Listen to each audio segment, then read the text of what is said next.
தமிழகத்தில் மழை கொட்டி தீர்த்து வரும் நிலையில் நம் அண்டை நாடுகளில் வங்கக்கடலில் உருவான புயல்களால் ஏற்பட்ட உயிரிழப்பு மற்றும் பாதிகள் பற்றி விவரிக்க இணைந்திருக்கிறார் சிறப்பு செய்தியாளர் Salim. Over to you Salim. ஒரே வாரத்தில் 2 புயல்களால் 5 நாடுகள் நம்ம இந்தியா உள்பட பாதிக்கப்பட்டிருக்கிறது. இதில் குறைவான சேதம் என்றால் அது நம் தமிழ்நாட்டுக்கு தான், இந்தியாவிற்கு.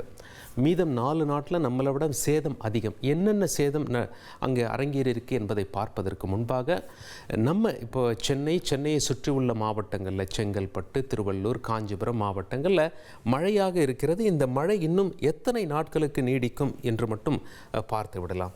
நான் இங்கே பாருங்கள், இங்கே உங்களுக்கு ஒரு சுழற்சி தெரிகிறதா? இந்த சுழற்சி ஏற்கனவே புயலாக இருந்த சுழற்சி இங்கிருந்து இலங்கையை தாக்கிவிட்டு அங்கிருந்து அப்படியே மேலே வந்திருக்கு. இந்த சுழற்சி இன்னும் மறையவில்லை. புயலோட வீரியம் குறைந்து விட்டது. அது ஒரு காற்றழுத்த தாழ்வு மண்டலமாக வலுவிழந்து விட்டது. வலுவிழந்து அது சென்று விடவில்லை, அங்கேயே சுழன்று கொண்டிருக்கிறது. முதல்ல மேகத்தை உற்பத்தி செய்யலை. இப்போ மேகத்தை உற்பத்தி செய்து சென்னை வான்பகுதி மீது அனுப்பி கொண்டிருக்கும் காரணத்தினால் மழை கொட்டுகிறது சென்னையை ஒட்டிய மாவட்டங்களில். இது எத்தனை நாளைக்கு இந்த சுழற்சி சென்னைக்கு அருகே மையம் கொண்டிருக்கும் அப்படின்னு சொல்லி நாம் வானிலை ஆர்வலர்களை கேட்கும்போது அவங்க என்ன சொல்கிறாங்க, இன்னும் ஒரு நாளுக்கு இப்படி தான் இருக்கும் அப்படின்னு சொல்கிறாங்க. இதன் காரணமாக தான் அரசு சார்பில் ஏற்கனவே இன்று கொட்டி தீர்த்த கனமழைக்கும் நாளை வரவிருக்கும் மழைக்கும் சேர்த்து நாளைக்கு ஸ்கூல்ஸ் அண்ட் காலேஜஸ் எல்லாம் லீவ் விட்டுருக்காங்க. இதுவரைக்கும் 4 டிஸ்ட்ரிக்டில் சென்னை, திருவள்ளூர், காஞ்சிபுரம், செங்கல்பட்டு. சரி, இது இப்படி இருக்கும் நிலைமையில் இன்னைக்கு மழை எப்படி இருந்ததோ இதே போல் விட்டு விட்டு மழை வர நாளைக்கும் வாய்ப்பு இருக்கிறது என்று சொல்லப்படுகிறது. நம்ம தமிழ்நாட்டில் ஏற்கனவே இந்த புயலானது முதல்ல நாகப்பட்டினம் உள்ளிட்ட டெல்டா மாவட்டங்களில் பெரிய சேதத்தை ஏற்படுத்திச்சு. விவசாய நிலங்கள்லாம் பாதிக்கப்பட்டிருந்தது. பிறகு அப்படியே கடலூரை தாண்டி புதுச்சேரி, அங்கேயும் பல இடங்களில் சேதம். புதுச்சேரியை தாண்டி சென்னை அருகே வந்து இது மையம் கொண்டிருக்கிறது.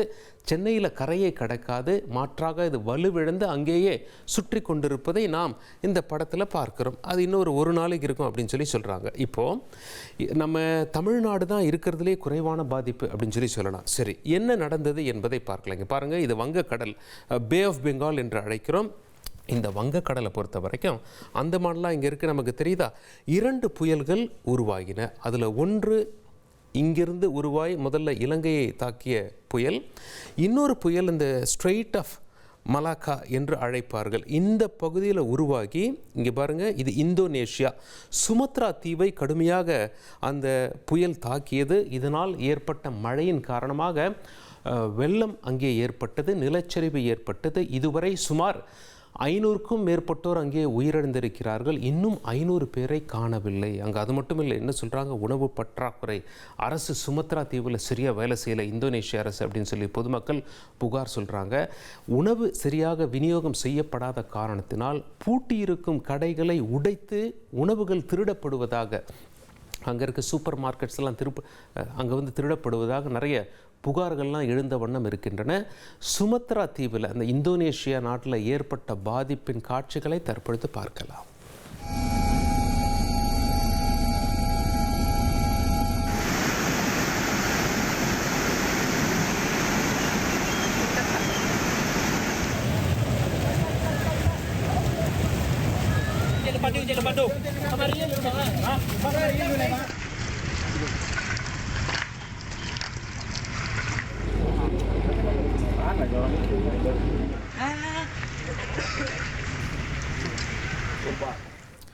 அதிகப்படியான சேதம் இந்தோனேஷியாவில் சுமத்ரா தீவில் ஒரு புயலால் ஏற்படுத்தப்பட்டிருக்கிறது. வேறொரு புயலால் நம்ம தமிழகம் கடற்கரையை நெருங்கி நம்ம தமிழகத்தில் மழை கொடுத்து வந்தது இல்லையா, அந்த புயல் பொறுத்தவரை இங்கே பாருங்கள், முதல்ல ஸ்ரீலங்காவை, இலங்கையை தாக்கிய பிறகுதான் அது தமிழகத்தை நோக்கி பயணித்தது.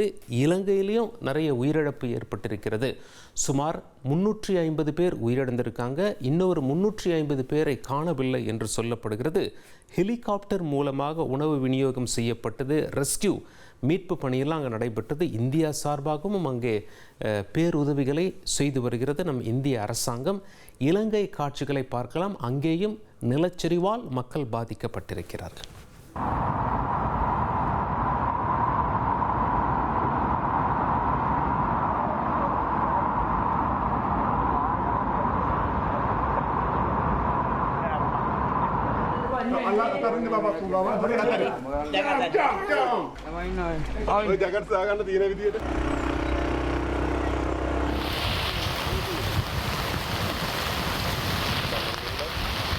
அதிகமான வீடுகள் வீடுகளுக்கு வெள்ளம் காணப்படுகிறது. பிரதேச மக்கள் சிவிரங்களில் தங்க வைக்கப்பட்டிருக்கிறார்கள்.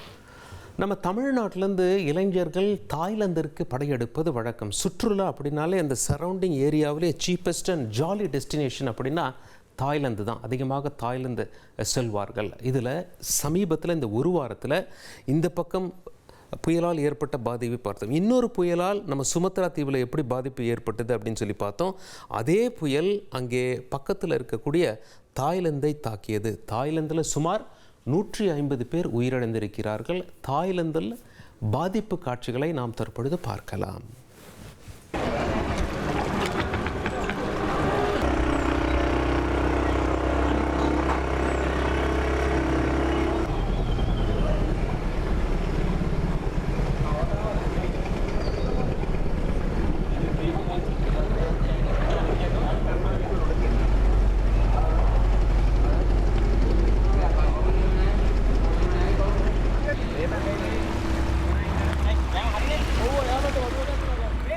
இந்தோனேஷியாவிற்கும் தாய்லாந்திற்கும் இடையே அமைந்திருக்கக்கூடிய நாடுதான் மலேசியா. அந்த புயலானது மலேசியாவையும் விட்டு வைக்கவில்லை. அங்கேயும் கடுமையான மழையால் 3 பேர் உயிரிழந்திருக்கிறார்கள்.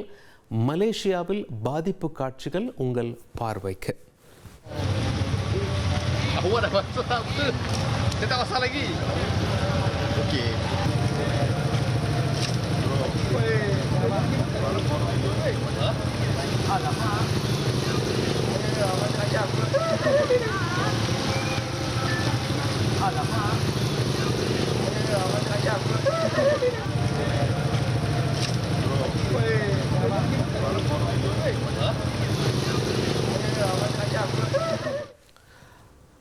இது ஒரு புயல். அதாவது இந்த பக்கம் உண்டான புயல் 3 நாடுகளை தாக்கி மிகப்பெரிய உயிர் சேதத்தை ஏற்படுத்தியிருக்கிறது. கிட்டத்தட்ட 650 பேர் இந்த பகுதியில் உயிரிழந்திருக்காங்க. 500க்கும் மேற்பட்டோரை காணவில்லை. அது இந்த பகுதியில். இந்த புயல் அது 2மே ஒரே வாரம் தாங்க. இந்த புயல் இலங்கையை தாக்கிவிட்டு நம்ம தமிழக கடற்கரை பகுதிகளில் வந்து சேதத்தை செய்திருந்தது. டெல்டா மாவட்டங்கள் உள்ளிட்ட பல மாவட்டங்கள், அந்த சரௌண்டிங்கில் உள்ள மாவட்டத்தை. ஆனால் குறைவான பாதிப்பு இந்த ஒட்டுமொத்த பகுதியிலேயே 5 நாடுகளில் நம்ம இந்தியாவிற்கு, அதாவது நம்ம தமிழ்நாட்டிற்கு என்று தான் சொல்ல வேண்டும். மற்றவங்களாம் டேமேஜஸ் ரொம்ப அதிகம். உயிர் பலியும் அங்கே அரங்கேறி இருக்கிறது. நம்ம தமிழ்நாட்டில் மழையால் ஏற்பட்ட பாதிப்பின் காட்சிகளை பார்க்கலாம்.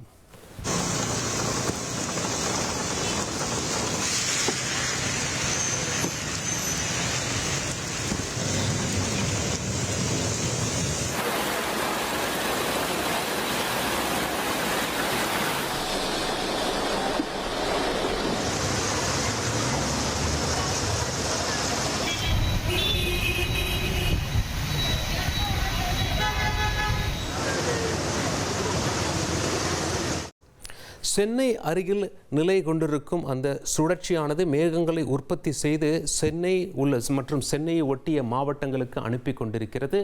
எனவே அடுத்த 24 மணி நேரம் பொதுமக்கள் மழையை எதிர்பார்க்கலாம். விட்டு விட்டு மழை பெய்யக்கூடிய வாய்ப்பு இருக்கிறது.